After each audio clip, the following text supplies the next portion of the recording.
Discuss करेंगे उसके पहले मैं सिर्फ बताऊंगा कि वेटरनरी इंडस्ट्री भी 85,000 करोड़ की इंडस्ट्री है। 85,000 करोड़ की dairy industry. India is the first number nation, we are the milk surplus nation. पूरे विश्व में हम सबसे ज्यादा दूध का उत्पादन करते हैं दोस्तों। ये हमारे लिए गर्व की बात है, ये हमारे लिए सीना चौड़ा करके चलने वाली बात है कि भारत इन पूरे वर्ल्ड में नंबर 1 है मिल्क प्रोडक्शन में।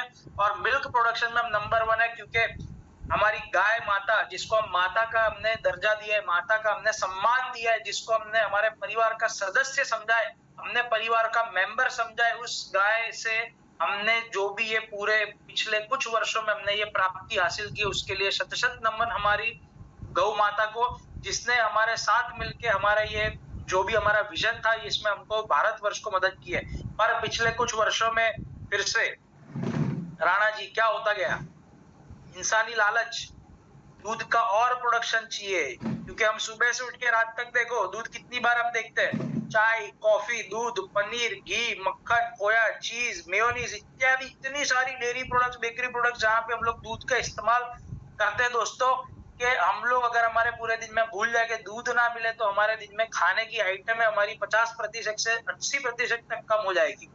और अगर हम ये चाहते थे दोस्तों कि डेयरी के इंडस्ट्री में हम डंका बजाए, डेयरी की इंडस्ट्री में हम हमारे तबेले तक या हमारे किसान तक, दूध उत्पादक तक पहुंचे, तो हमें राइट प्रोडक्ट लेके जाना होगा, राइट स्ट्रेटेजी लेके जानी होगी, राइट इंफॉर्मेशन लेके जानी होगी। तो पिछले कुछ वर्षों में क्या हुआ कि बढ़ती दूध के डिमांड के कारण काफी सारी जगह पे एंटीबायोटिक्स के इंजेक्शन, हार्मोन्स के इंजेक्शन, रिप्रोडक्शन के इंजेक्शन दे दे के हमने हमारी गाय माता के ऊपर इतना स्ट्रेस और प्रेशर डाल दिया दोस्तों कि उनका वहां पे हेल्थ खराब हो गया, लीवर के प्रॉब्लम स्टार्ट हो गए, रिप्रोडक्शन के प्रॉब्लम स्टार्ट हो गए, पैरों के प्रॉब्लम स्टार्ट हो गए, इतने सारे इश्यूज आने लगे, इतनी सारी बीमारी आने लगी, इतने सारे वायरस आने लगे कि हमारी गौ माता वहां पे स्ट्रेस्ड आउट हो चुकी है।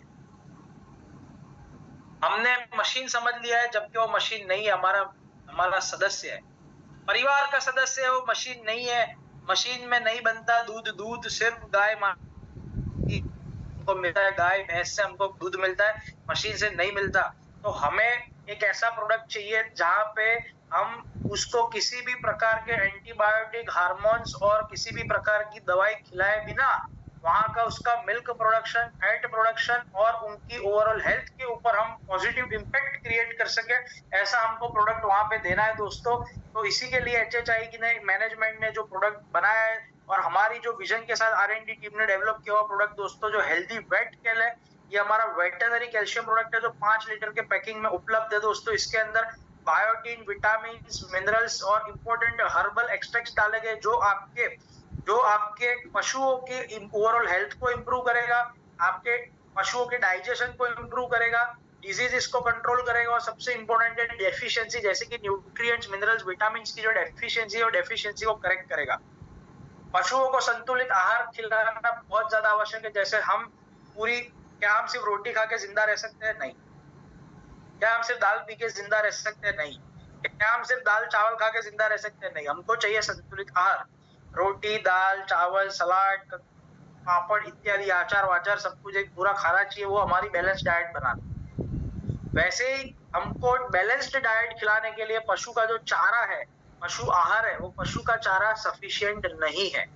पशु के चारे में कई बार फैट की मात्रा ज्यादा होती है, कई बार प्रोटीन की मात्रा ज्यादा होती है, कई बार फैट और प्रोटीन असंतुलित होता है, कई बार फैट, प्रोटीन, मिनरल्स असंतुलित होता है। फिर असंतुलित आहार क्या करता है, ये हमारे पशु को सही मात्रा में मिल्क और फैट प्रोडक्शन के लिए वहां पे प्रोत्साहित नहीं करता है, वहां पे उसकी कमी को पूरा नहीं करता है। हेल्दी वेट कैल है, हेल्दी वेट कैल खाने के बाद सबसे पहले उसको संतुलित आहार की प्राप्ति होती है। जैसे ही हम उसको पानी में घोल के पिला दें, तो जब भी वो पशु चारा खाता है, पशु चारा खाने के बाद जब कैल्शियम खाता है, तो उसको एक संतुलित आहार मिलता है जिसमें हर एक प्रकार के मिनरल्स, प्रोटीन्स, विटामिन और प्रीबायोटिक, प्रोबायोटिक वहां पे अवेलेबल हो, जो आपकी पशु की संपूर्ण आहार के लिए वहां पे आवश्यक है। तो ये सबसे पहले बैलेंस डाइट देता है। सेकंड, ये वहां पे डाइजेस्टिबिलिटी को बढ़ाता है, नहीं डाइजेशन को बढ़ाता है। अगर हमारा हाजमा ठीक नहीं है ना, तो कुछ भी ठीक नहीं है। अगर आपका हाजमा ठीक है तो आपको डायबिटीज, BP, ओवरवेट, थायराइड जैसी बीमारियां सिर्फ और सिर्फ आपके डाइजेशन से कंट्रोल हो सकती है। अगर हाजमा अच्छा है, कुछ भी खाया, पत्थर भी खाया फिर भी पचा लिया, कुछ भी खाया पचा लिया, कुछ भी खाया पचा लिया, तो समझ लेना कि आपको बीमारी होने के चांसेस कम से कम। पर वो पचा नहीं, उसका डाइजेशन नहीं हो पाया ठीक से, तो आप खतरे में। वैसे ही पशु के अंदर डाइजेशन का इंपॉर्टेंस बहुत है। अगर डाइजेस्टिबिलिटी अगर ठीक से रही, अगर डाइजेशन हमारा ठीक से रहा, तो डाइजेशन इंपॉर्टेंट रोल प्ले करेगा। तो डेफिशिएंसी को करेक्ट करना, डाइजेशन सही तरीके से वहां पे होना, डिजीजेस को कंट्रोल करना, और इंपॉर्टेंट है कि बॉडी का डिटॉक्स होना। तो ये हेल्दी वर्टिकल बॉडी को डिटॉक्स करती है, डाइजेशन सही करती है, डिफिशियंसी करेक्ट करती है और डिजीजेस को भी कंट्रोल करती है, इंपॉर्टेंट विटामिन मिनरल्स प्रोवाइड करती है। तो दोस्तों 5 लीटर के कैन में अवेलेबल ये कैल्शियम 100 ml प्रति पशु प्रतिदिन आप इसको दे सकते हैं। यानी एक पशु एक दिन में 100 ml आप इसको पानी में घोल के उसको पिला सकते हैं। जो भी उसका पानी जा रहा है 100 ml आप उसको प्रति पशु, 5 पशु है तो 500 ml के हिसाब से, 50 पशु है तो 5 लीटर के हिसाब से आपको 100 ml प्रतिदिन आप कैल्शियम इसको पिला सकते हैं। 2 टाइम अगर डोज स्प्लिट करना है तो 50 ml सुबह, 50 ml शाम को आप करके वेट कैल को पिला सकते हैं। और इसके कारण उनकी हड्डियों में जान आएगी, उनके बोन स्ट्रांग हो गए, vitamin D, vitamin E, vitamin A, biotin वगैरह, बायोटिन की वजह से बॉडी की शाइन, बॉडी का लस्टर, बॉडी का ओवरऑल स्किन टोन इंप्रूव होगा, आपके पशुओं की बॉडी स्ट्रेंथ इंप्रूव होगी, पशुओं का मजबूती होगी, और सबसे इंपॉर्टेंट चीज है पॉजिटिव एनर्जी बैलेंस में आएगा। जैसे पशु पॉजिटिव एनर्जी बैलेंस में आता है तो उसका दूध का प्रोडक्शन बढ़ता है, यानी मिल्क प्रोडक्शन बढ़ता है और फैट प्रोडक्शन बढ़ता है। तो ये खिलाने से अगर आपका पशु का मिल्क प्रोडक्शन 10 लीटर प्रतिदिन है तो ये कम से कम 11.5-12 लीटर तक आपका जाएगा। फैट अगर आपका 4-4.5% के आसपास है तो 5-5.5% तक जा सकता है। तो दोस्तों मिल्क प्रोडक्शन बढ़ता है, फैट प्रोडक्शन बढ़ता है, पशु की सेहत इंप्रूव होती है, हड्डी की मजबूती इंप्रूव होती है, बॉडी की शाइन इंप्रूव होती है, बीमारियों से रक्षण होता है और डाइजेशन इंप्रूव होता है और पशु पॉजिटिव एनर्जी बैलेंस में आता है। दोस्तों इसके बहुत सारे लाभ है।